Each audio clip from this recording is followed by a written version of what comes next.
When you and I were talking and you brought up finances, when John got sick and I mean, your name was not on anything. You could not, I mean, I have horrors of that. I have to tell you, I've been married 58 years. The first thing I said to my husband 58 years ago was, my name has to be on every single thing we do. I have to own everything. And he said, okay, that's fine. But a lot of my friends have said to me, how did you know to do that? And then I saw some of my friends fall by the wayside along the way because they didn't know what was going on. I really want you to share with our audience what you went through and how shocking it was, and just I am so excited that you are willing to share this, because women Right. need to hear Disaster. this. I mean, my gosh, Mary, they need to hear this. So go Well, ahead. what had happened was John loved dealing with finance. He loved doing our taxes and would, fiddle with this and fiddle with that. And he owned a couple of rental units, so they were kind of complex with different things and stuff. And I thought, hey, I don't need to know about that. You deal with that. And he would do his own taxes, and we did not have joint anything. The house was in his name. All the money was in his savings account, his checking account. And each month I paid all the bills, and I'd just say, hey, John, I need this much money. And he'd say, okay, and he'd write me a check and I'd go on my way.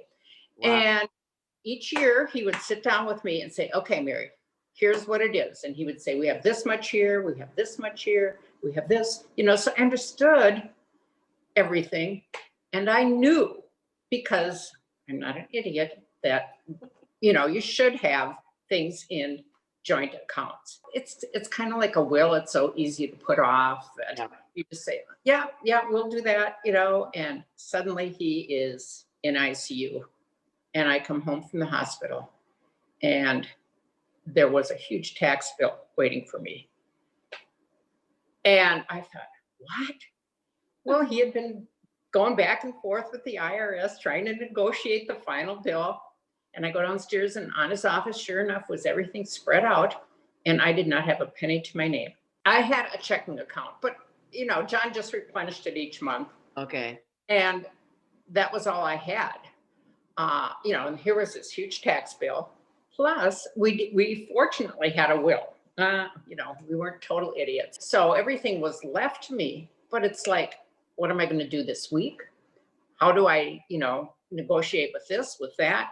I had no access to money. And I found John's PIN number so I could get $500 at a time from the ATM, but that wasn't going to pay bills. It was a pretty rude awakening. And I admit that I forged his name a few times on some, checks and stuff.